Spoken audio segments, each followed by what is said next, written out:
of Broadway, and the dedication of the Legacy Stained Glass. We're going to have a wonderful time today.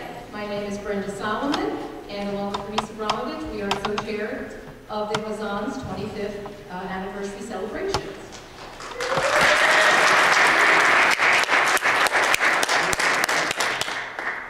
We've already started celebrating with the Youth Abdullah program in February, and then we have this program combined with the dedication of the niche. And our main event will be on May 15th. And Hazzan wanted to use music all year in different genres and different ways. So that's what we were doing this year. The main event on May 15th is called a musical mosaic, 30 cantors in concert. And there will be a variety of musical genres for you to listen to and enjoy. We will have a pre-concert dinner, a post-concert elaborate dessert party, and it will be a true evening of extravaganza. So see your ad in the program and get your tickets and tributes in. The tickets are going fast. Just sold some today. These events do not happen in a vacuum. We have wonderful volunteers and talented people up here today performing, and we have wonderful volunteers who have set up this program and other programs like this. Please look at your program and thank everyone who is involved in making these events possible. Right now, I would like to introduce our resident MC, Bill Akers.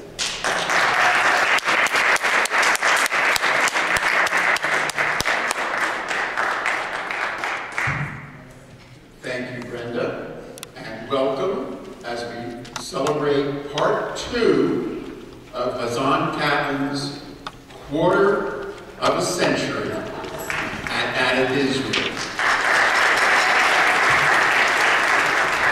Quarter of a century. Wow. And welcome to JEWels, with an emphasis on the J-E-W part of Broadway and film. The music that you will hear presented today was either the music was composed by someone Jewish, the lyrics were written by someone Jewish, there's a Jewish theme somewhere hidden in the song. In other words, we had to look really hard to find these Broadway shows. We, of course, could not use any show written by, and I'm going to give you the real names, Cole Portnoy or Andrew Lloyd Weinberg. If you want to look at it, really, there are maybe, what, 3 shows out of 1,000 that were not written by Jews? So, I mean, when it comes to Broadway, it really has a lot to do with Jews. And I'm sure, you know, well, come up here, Arthur. Don't you have something you want to ask me? Yes? Have you heard of this Broadway? Yes, Arthur, and we don't stand a chance there.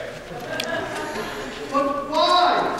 Because Broadway is a very special place, filled with very special people. People who can sing and dance, often at the same time. They are a different people, a multi-talented people, a people who need people, and who are in many ways the luckiest people in the world. I'm sorry, dear Arthur, but we don't stand a chance. Why not? Well, let me put it like this. In any great adventure that you don't want to lose, victory depends upon the people that you choose. So listen, Arthur, darling, closely to this news.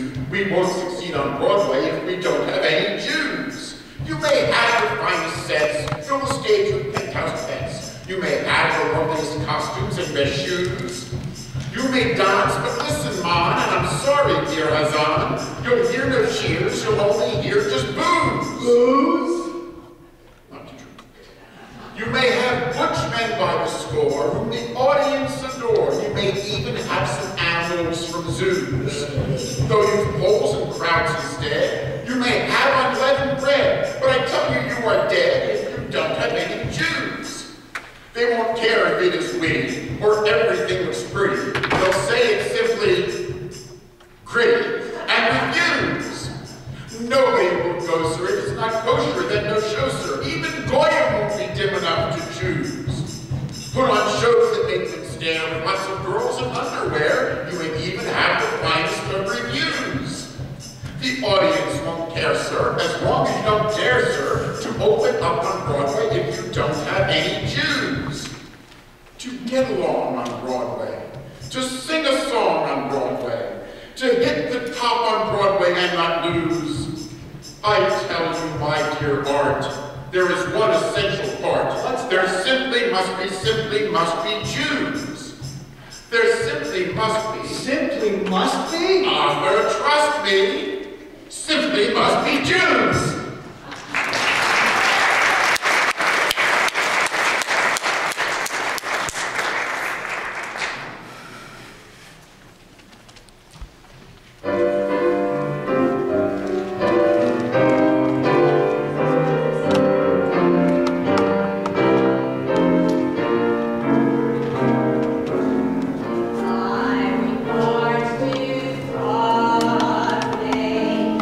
Remember me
This next song is a song by Larry Grossman, Midda's Boys. And it's a song about the Marx Brothers when they were children. And in the show, Harpo sings. And he's trying to find the most wonderful gift he can get his mother for Mother's Day. And I dedicate this to my dear departed mother and all of those who yearn to be with their mothers once more.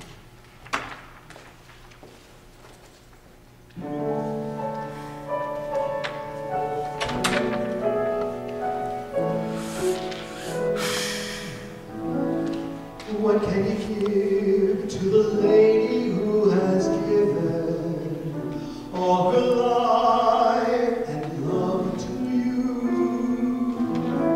What can you give for the reason you are living? I could window shop the world before I'm through.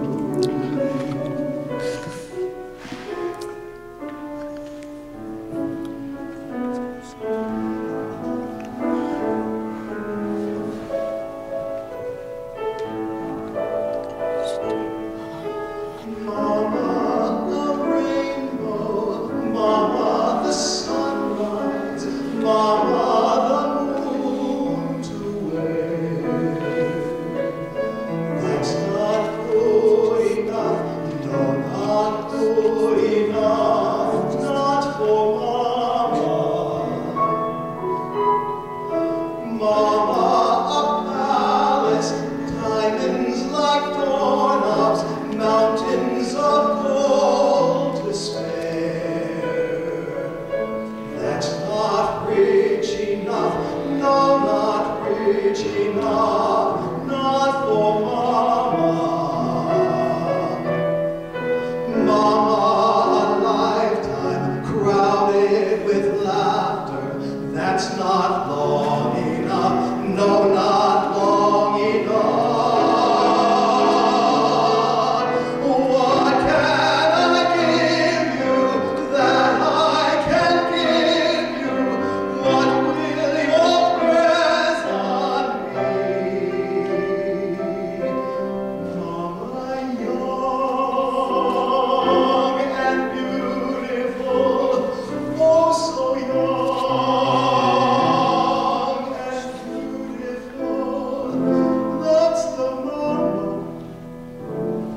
It has to think we might be wishing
coming into play. It's here and now today. This is the moment when all I've done, when all the dreaming, scheming, and screaming become one. This is the day, just see it shine, when all I've lived for becomes mine.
If I can't love her, then who?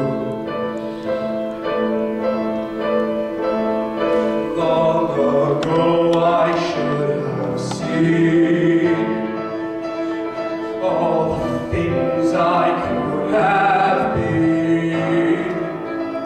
Careless and unthinking, I moved onward.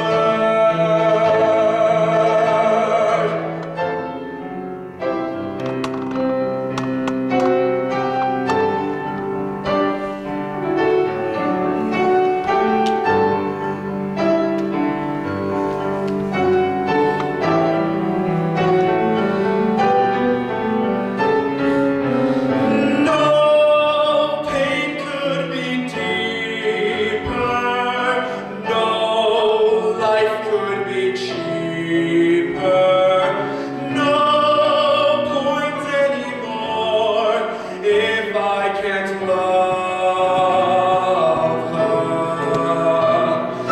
No spirit could win me, no hope left within me. Hope I could have loved her and that she'd set me free. If not to be, if I can't love her, let the world be done with me.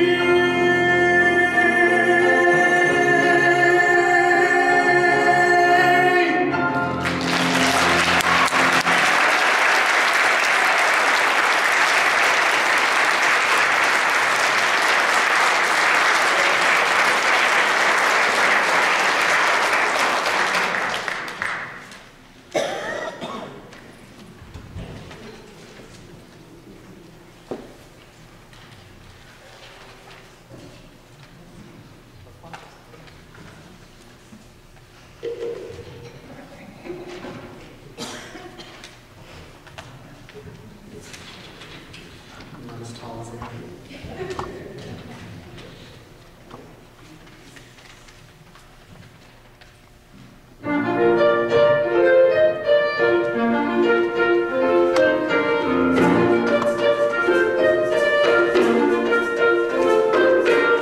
The seaweed is always greener in somebody else's lake. The dream about growing up there, but that is a big mistake.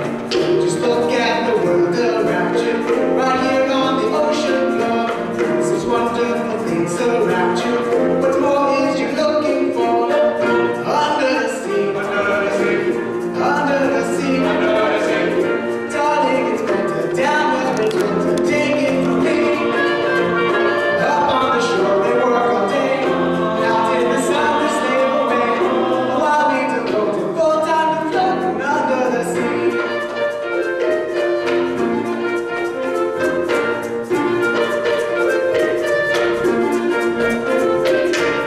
Down here, all the fishes happy, as all through the waves they roll. The fish on the land ain't happy, they sad 'cause they in the bowl. A fish in the bowl is lucky, they hit for what's the fate. One day when the boss gets hungry, guess who's gonna be on the plane? Under the sea, under the sea, under the sea, under the sea. Nobody needs us, fry us and eat us in fricassee. Don't look under the seas of the hook. We got no trouble, life is the bubbles under the sea.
Here's to our prosperity, our good fortune and good health, but most importantly, to life, l'chaim, to life. Life has a way of confusing us, blessing and bruising us. Drink l'chaim, to life, l'chaim, to life. One day is party and racing cake, next day a summer game. Drink l'chaim to life. God would like us to be joyful, even though our hearts lie panting on the floor. How much more can we be joyful when there's really something to be joyful for? To us and our good fortune, be happy, be healthy, love life. And if our good fortune never comes, give to whatever comes. Drink l'chaim to life.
It's now for the rabbi.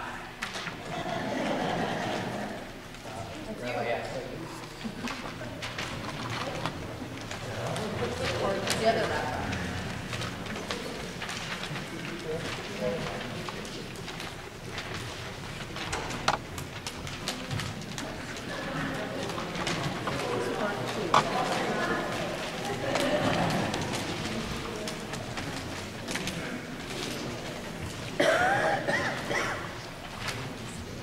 Mazel tov. Very, very wonderful. Welcome.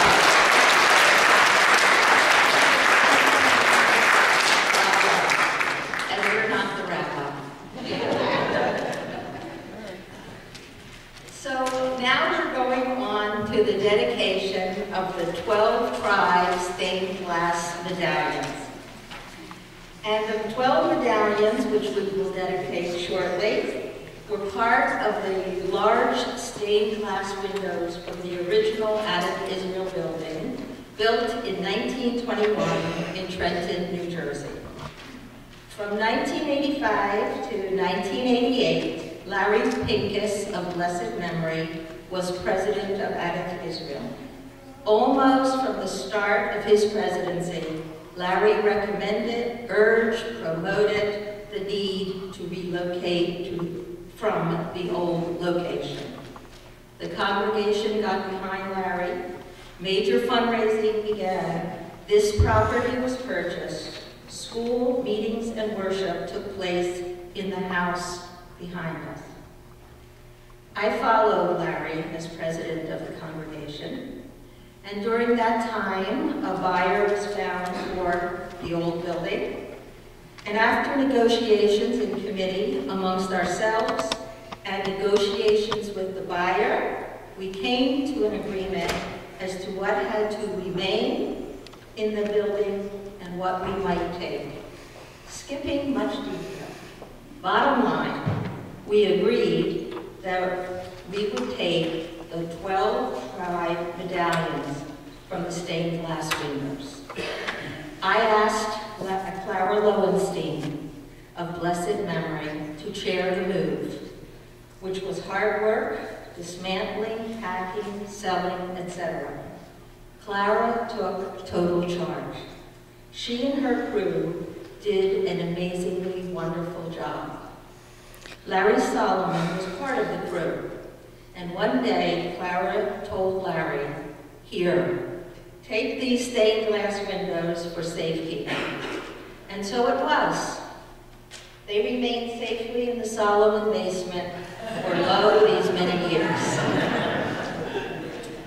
If you look on either side of the bima, the original plan was to make the medallions part of these windows. 6 and 6. Well, you know, like in any family, first things first. We needed new bima furniture, a new Torah, the roof leaked, then new bima carpeting, and time goes by. About a year ago, the design committee had an aha moment. We found a way to use the medallions so every time we walk into this building, we will see the warmth of their colors, the connection to our history, illuminating our home with love, understanding, study, prayer, and always continued growth. Sandy and I, beyond words, thank our committee for all their hard work, for their devotion and love for our synagogue building and this congregation. Beyond words, we thank those donors who have already, sight unseen, chosen to demonstrate their devotion and faith in Judaism and this congregation by honoring or memorializing their loved ones. Shortly, you too will have that aha moment when you see the medallions illuminated again for the very first time in over 25 years.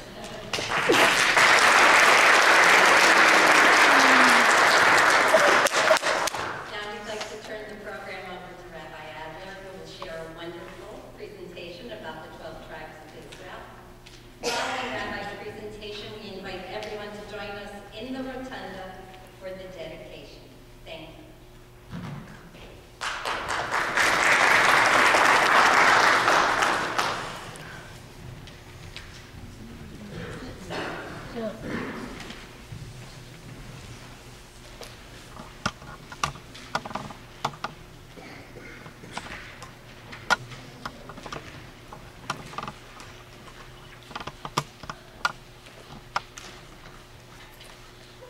So as we're waiting for the projector to warm up and get us ready for some of the visuals, Bernice gave you a little bit of a sense of the history of these stained glass windows, but I want to take us back a little bit farther, or further in history, to a little bit of history and context for the actual 12 tribes. Now, originally, of course, the 12 tribes were brothers. They were not 12 tribes, they were 12 people, 12 men. And so I wanted to start out with a picture that's in the corner there, which I just took this past week. It's actually of a print that's in my office.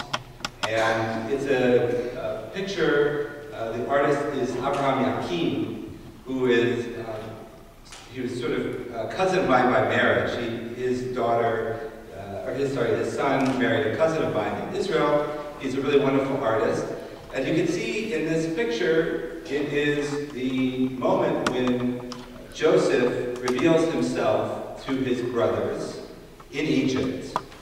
So the story begins, of course, with Abraham and Sarah, and Abraham decides he is going to worship God. And then he has a son, Isaac, who marries Rebekah. And Rebekah has two twins, Jacob and Esau. And Jacob has actually 13 children, of course. He has 12 sons and one daughter, Dinah. We shouldn't forget about her, although she doesn't, unfortunately, get a tribe, because back then, a woman didn't get a tribe, unfortunately. But the 12 sons were brothers. Of course, they didn't always get along. And in this case, they usually didn't get along. And the 11 brothers, or actually the 10 brothers of Joseph, because Benjamin was not yet born, he later became born, and he and Joseph had the same mother. They had Rachel as their mother. I'll show you in a second the order of the tribes, but Benjamin's the last one. My favorite, of course, is the name. But he and Joseph did get along, but the other 10 brothers who didn't get along with Joseph, they eventually threw him into a pit and then sold him into slavery, into Egypt. But things worked out well for Joseph. He became essentially the prime minister of Egypt. He was the second most important person in Egypt after Pharaoh. And he had a great plan to store away all the food in Egypt to prepare for a future disaster, for a famine. And when that famine came, the other brothers of Joseph went down into Egypt and asked him for food. And he didn't reveal himself. They thought they were just talking to the prime minister. They didn't realize they were talking to their brother. But after back and forth, he eventually reveals himself. You can, of course, read all about it in the Torah. But this picture here demonstrates that scene where Joseph reveals himself. So we should remember that the tribe started out as a family. They started out as alone. But they were human beings. But eventually they became tribes. So who are these 12 tribes? When we started this project and the committee came to me and said, well, we have these 12 medallions and we'd like to display them, I was curious to know which 12 tribes they were. And you think, well, the 12 tribes is very simple. There are only 12 tribes. But if you look in the Torah and in the text, you'll see that the order is different in different situations. And actually, who are the tribes is different in different texts. So the first is the birth order from the book of Genesis. And you see here, I just put them in order of their birth. The next is when Jacob's about to die, he gives a blessing to his children. And we have the same tribes, because they're not the tribes, the same people who he gives a blessing to as the birth order, but they're not in the same order. And it's also often very interesting to know why did he change the order of some of the sons that he's blessing. And then you fast forward, because eventually the tribes become, the brothers become tribes. The tribes, when they are in the desert, there is a census that is done for them, and that is in Numbers chapter 1.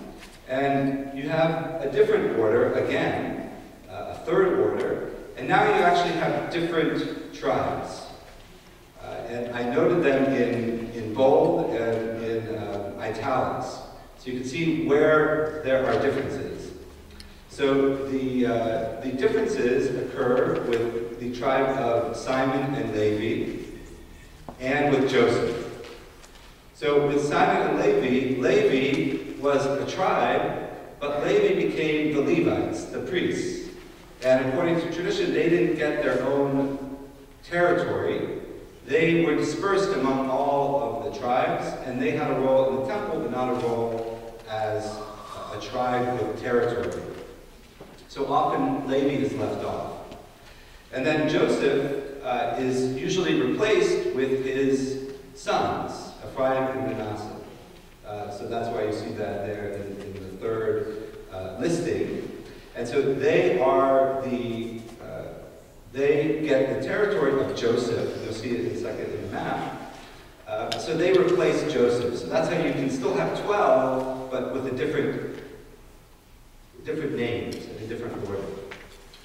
And then the last example here of a listing is from Deuteronomy, the very, very end of the Torah, when Moses is now giving a blessing to not people anymore, not individual brothers, but he's giving a blessing to the entire people, to the nation.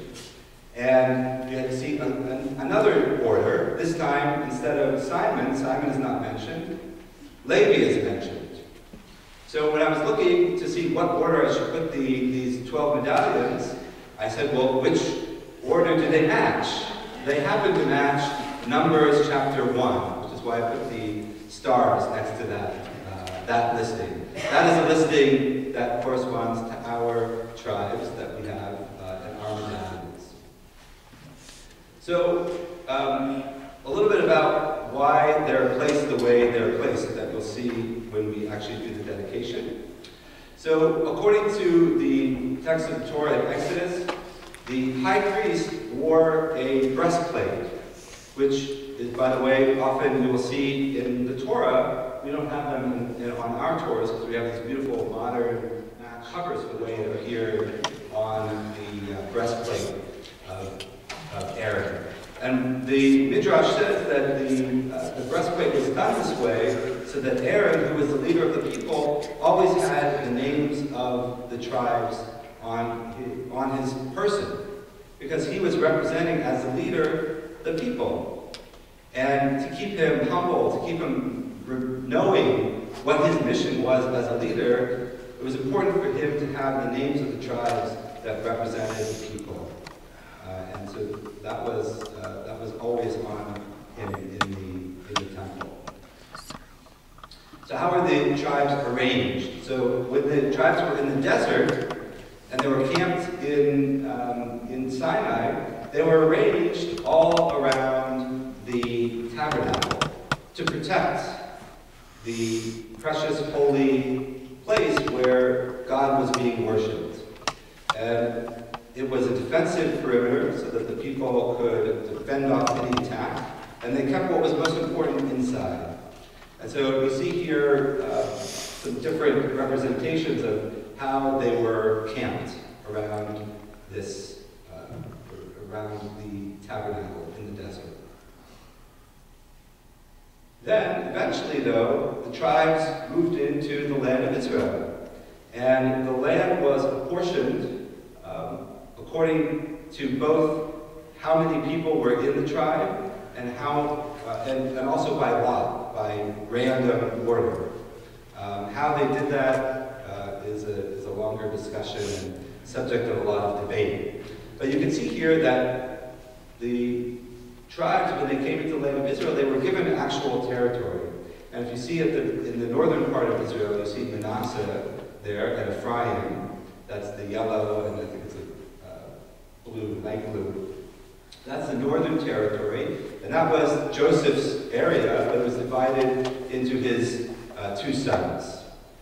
But the different tribes all had an apportioned geographic area, except, as I said, for Levi, who were the priests. They did not have their own territory. They had the temple as their territory. So you can see that the tribes in our tradition were really the organizing principle of the Jewish people. We were organized both geographically. Our territory was determined by the tribe. We were also organized as a unit in defense around the perimeter of the camp. And we were organized religiously on the priest's breastplate. That was a way that we were distinguished as a people. Today, it's a little bit different. You know, probably if I asked you what tribe you came from, you know, you wouldn't know, right? Unless you came from the tribe of Levi. So most of us consider ourselves from Israel. We are just an Israelite, a regular Israelite. So you could have been from any of the tribes. Probably was the tribe of Judah, because the northern tribes were eventually conquered by the Assyrian Empire and were dispersed. So most of us are probably from the tribe of Judah, but people who trace their lineage back to the priests would be from the tribe of Levi. Both the Kohanim, people who consider themselves Kohanim, or Levites. They come from that tribe. So really, we don't organize ourselves around a tribe anymore, but we still think of ourselves as a people. So I wanted to focus a little bit on the symbolism of the tribes. So it says at the end of Genesis, Jacob called his sons and said, "Come together that I may tell you what is to call you in the days to come. Assemble and hearken, O sons of Jacob, hearken to Israel your father." So you see here a picture of Jacob blessing his sons. And to each one of the sons, he gives a special blessing. He gives a description of them and a metaphor for them. And that symbolism has resonated throughout the centuries and the millennia as we've read this portion in Torah. And those symbols have been used to describe each of the tribes. And when they were in the desert, each tribe had a banner that they marched by and that they were organized around. And each banner described their house and their nature. So the 12 tribes that we're about to unveil, each one of them is a symbol and is representative of that tribe. And much of that symbolism comes from this chapter, chapter 49. You'll see them in a few moments, and I have a handout that gives you the wording where the symbolism comes from for each of the tribes. You can take a look at that on your own. I just wanted to point out 4 of the medallions that are a little bit different, that are not, it's not self-evident how we got the symbol. So the first one is the tribe of Ephraim. So Ephraim is not mentioned in chapter 49 as getting a blessing from Jacob because he wasn't a son of Jacob, he was a grandson. So the medallion that represents Ephraim is a grape, a bunch of grapes. So that comes actually from Judges, the book of Judges, and it says, "Ephraim's gleanings are better than Abiezer's vintage." So what does this mean? It means that Ephraim, they had great wine. They had really wonderful grapes. And that's why the grape is the symbol of Ephraim. And this phrase here was something that someone said, basically to kind of diss Abiezer, right? So he's saying the gleanings is like the bad stuff, the stuff that's not the best. It's sort of the leftover. So even Ephraim's leftover grapes make better wine than Abiezer's best wine. So that's why Ephraim has grape.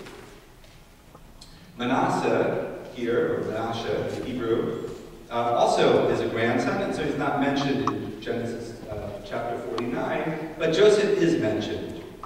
Joseph, his father. And so it says, Joseph is a fruitful bough bough by a spring, its branches run over a wall.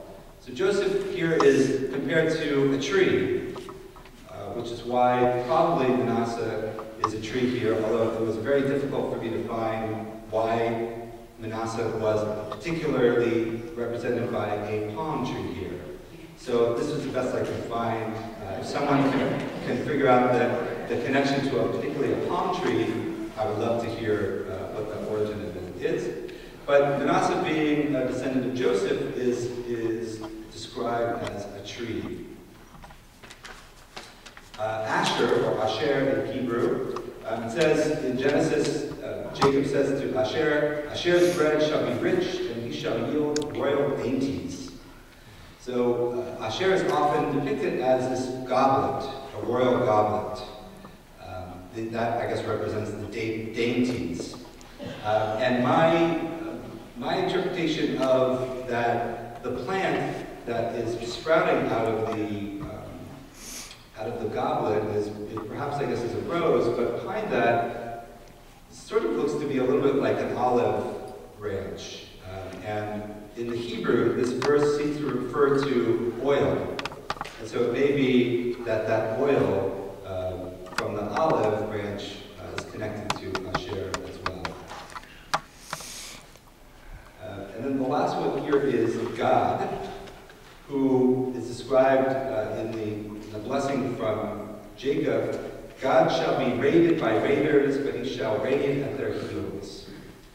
And so that's the modern kind of translation here of this verse.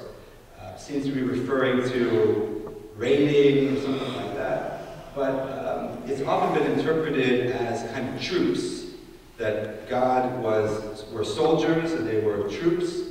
And so you'll often see God represented by a tent, being the soldier's field tent. But my interpretation here of the artist, by the way, I'm not sure we know who the artist was of these medallions, but the artist, I think here, was using the flag in that sense of the military flag and the troops riding with their banner high. And just a little bit of note on the Hebrew. The script is very interesting. The spelling of the Hebrew is also a little bit interesting. Not the normal spelling very often of some of these tribes. And you see here with God, there is a line between the Gimel and Dalet of the word. And I'm not sure what that is, because there usually is not a letter between the Gimel and the Dalet. It could be an artifact of the artistic process. It could have been a mistake. I'm not sure. But it adds a little bit of idiosyncratic whimsy, maybe we could say, to these medallions. So if you know Hebrew and you're looking at them and you see something odd, it's just odd. But beautiful nonetheless. So that's a little bit about these medallions and their significance. These tribes, I think, is really, as I said before, it's the organizing principle of Jewish community. And even if today we don't know our own tribe or identify with a particular tribe, we still think of ourselves as a group that is united, being Bnei Yisrael, the sons of Jacob, the children of Israel, the people of Israel, but still with our uniqueness, our own identity, represented in those 12 different tribes. And so we're going to continue now with a little bit more music to connect to these tribes and to Broadway. And our cast is going to continue with two songs from two shows that tell the story of the Jewish people. As I said before, the tribe started as brothers, and the first song comes from Joseph and Amazing Technicolor Dreamcoat. And the song is Jacob and his Sons, Any Dream Will Do, depicting the significant and pivotal biblical account of how our forefather Jacob and his 12 sons began their journey. And then we're going to hear a song from the Prince of Egypt, when the brothers transformed into tribes and begin that story of us as a people, leaving Egypt and following our dreams. And so the song will be When You Believe, a poignant song of faith by Miriam and the women, as all the Hebrews move across the Red Sea and recognize that there can be miracles when you believe.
If you would please follow our wonderful minstrel, Jay, as we go out to the pavilion.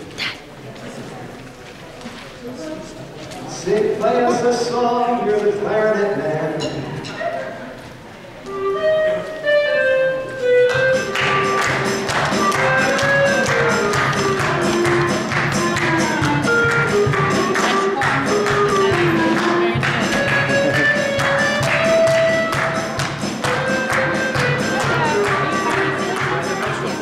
Jacob blessed his sons at the end of his life. I'd like to offer some of those words. The text says, "Then Yisrael blessed Yosef and said, the God in whose presence my fathers walked, Abraham and Yitzchak, the God who has tended me ever since I was born until this day, the messenger who has redeemed me from all ill fortune, may he bless the lads. May my name continue to be called through them, and may the name of my fathers Abraham and Yitzchak, may they teem like fish to become many in the midst of the land." And at the end of the Torah as well, Moses blesses the people who have been transformed from a family into a nation. And he says, "So Israel will dwell in security alone, the fountain of Yaakov, in a land of grain and new wine. Yes, his heavens drop down dew. Oh, your happiness, Israel, who is like you, a people delivered by Adonai, your helping shield, who is your majestic sword." These windows, which have graced our first home in Trenton and presided over countless services and occasions of simcha and sorrow, have after decades found a place of honor here in our current home. Just as Jacob blessed his sons, just as Moses blessed the people, may the depictions of these tribes continue to bring blessing upon the congregation of Israel, upon our synagogue, Adath Israel. And let us say, Amen. And Sandy Widlitz, Michael, I don't know where he is. Sandy honored her parents, Pearl and Jerry, and you may pull the ribbon.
Whenever we reach a very important milestone in our lives, so let's say the Shechianu together. Baruch atah Adonai Eloheinu melech haolam Shechianu v'kiyamanu v'higiyanu zman hazeh. Praised are you, Adonai, our God, who rules the universe, granting us life, sustaining us, and enabling us to reach this day. And let us say, Amen. Everyone's invited to take a look. I know you'll want to spend some time looking at these beautiful windows, and then I think we're invited to the social hall for some refreshments. And I just want you to notice the plaque for those of us who have already chosen to dedicate. Please, all of these people, please come and notice your loved one's name. Of course, there will be a permanent plaque prepared in a prominent place in the synagogue. Enjoy.